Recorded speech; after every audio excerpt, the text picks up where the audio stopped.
কথায় বলে সমস্যা এবং বাধা তো জীবিত ব্যক্তিরই কপালে জোটে, মৃত ব্যক্তির তো না থাকে সমস্যা, না থাকে বাধা। সবাই তো তার রাস্তা এমনিতেই ছেড়ে দেয়।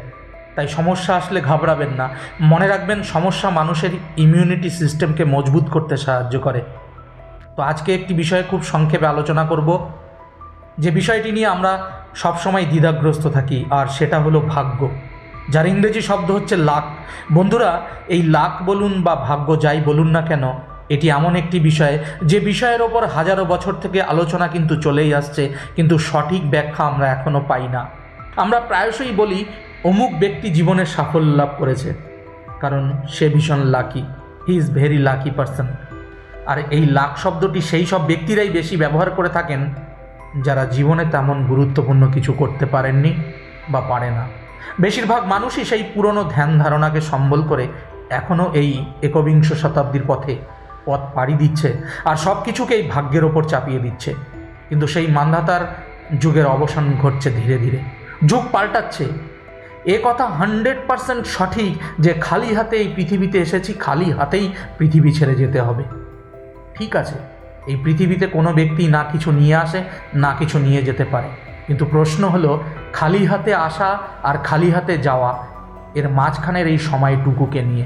এই সময়টুকুতে কি এমন তুমি করছো যাতে তোমার মৃত্যুর পর সবাই তোমাকে মনে রাখবে?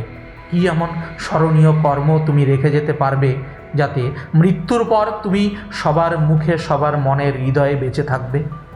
যেতে তো হবেই আমাদের সবাইকে বন্ধু, কারণ আমরা তো কেউ আর অশ্বত্থামা নয় যে যুগ যুগ ধরে জীবিত থাকব। সবাইকেই যেতে হবে। খালি হাত এসেছিলাম, খালি হাতেই যেতে হবে। কিন্তু আমরা সেই সিকান্দারের কথা সবাই মনে রাখি কেন? কারণ সিকান্দার এই পৃথিবীতে আসার পর এমন কিছু করেছিলেন যার জন্য সবাই তাকে মনে রাখে।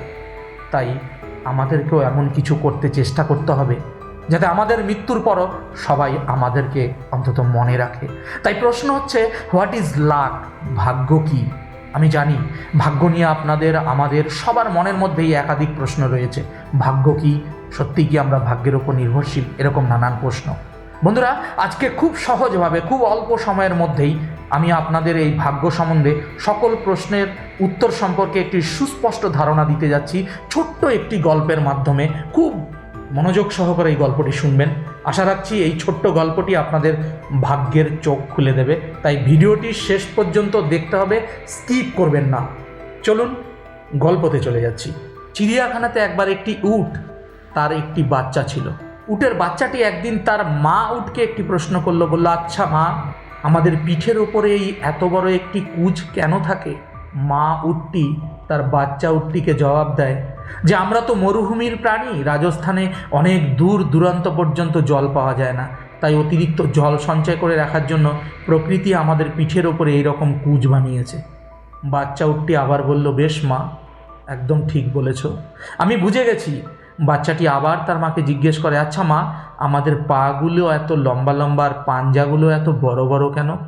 মা আবার তার উত্তর দেয়, আসলে রাজস্থানের মরুভূমির বালির ওপর দিয়ে অনেকটা পথ আমাদের মাঝে মাঝেই পাড়ি দিতে হয়, চলাফেরা করতে হয়, তাই ঈশ্বর আমাদেরকে এমন লম্বা লম্বা পা এবং পাঞ্জা দিয়েছেন।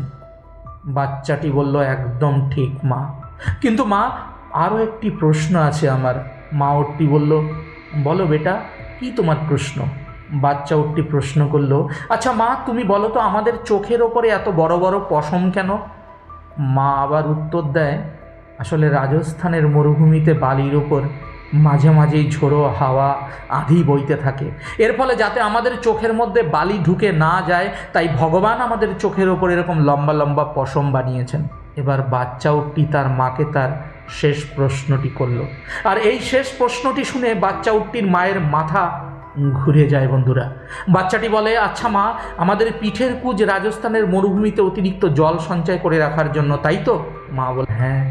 আচ্ছা মা, আমাদের পা লম্বা লম্বা এবং পাঞ্জাগুলো বড় বড় কারণ আমরা মরুভূমিতে বালির ওপর দিয়ে দূর দূরান্ত পাড়ি দিই, তাই তো মা? মা উটটি বলল, হ্যাঁ। আমাদের চোখের ওপরে বড় বড় পশম যাতে রাজস্থানে মরুভূমির বালি আমাদের চোখের মধ্যে না ঢুকে যায়, তাই তো মা? মা বললে, হ্যাঁ বেটা। বাচ্চাটি এবার বলল, আচ্ছা মা, সব কিছুই যদি রাজস্থানের মরুভূমির জন্য হয়, তাহলে এখন এই মুহূর্তে আমরা চিড়িয়াখানায় কী করছি? তুমি বা এই চিড়িয়াখানাতে কেন? বাচ্চাটির প্রশ্ন শুনে সত্যিই যেন তার মায়ের মাথাটা ঘুরে গেল। হতবাক হয়ে একটু থেমে তারপর তার মা উত্তর দেয়, বেটা, এটাই হচ্ছে আমাদের ভাগ্য। হ্যাঁ বন্ধুরা, আপনার কাছে যতই কোয়ালিটিস থাকুক না কেন, আপনি যতই কোয়ালিফাইড হন না কেন, যতই আপনি সমস্ত গুণের অধিকারী হন, যোগ্য হন, যদি তার সঠিক প্রয়োগ সঠিক স্থানে এবং সঠিক সময়ে বা সঠিক মুহূর্তে না করতে পারেন, তাহলে আপনি ভাগ্যবান নন। You are not lucky. আর যদি আপনি আপনার সমস্ত কোয়ালিটি, সমস্ত অ্যাবিলিটি, সমস্ত হার্ডওয়ার্ক, সমস্ত কোয়ালিফিকেশান সঠিক স্থানে একদম সঠিক মুহূর্তে প্রয়োগ করতে পারেন, তাহলেই আপনি ভাগ্যবান। Then you are lucky. এটাই হচ্ছে ভাগ্য বন্ধু, যাকে ইংরেজিতে আমরা বলি লাক। তাই আপনি ইচ্ছে করলে আপনার ভাগ্য আপনি নিজেই তৈরি করতে পারেন, চাইলে আপনি আপনার ভাগ্য নিজেই লিখতে পারেন।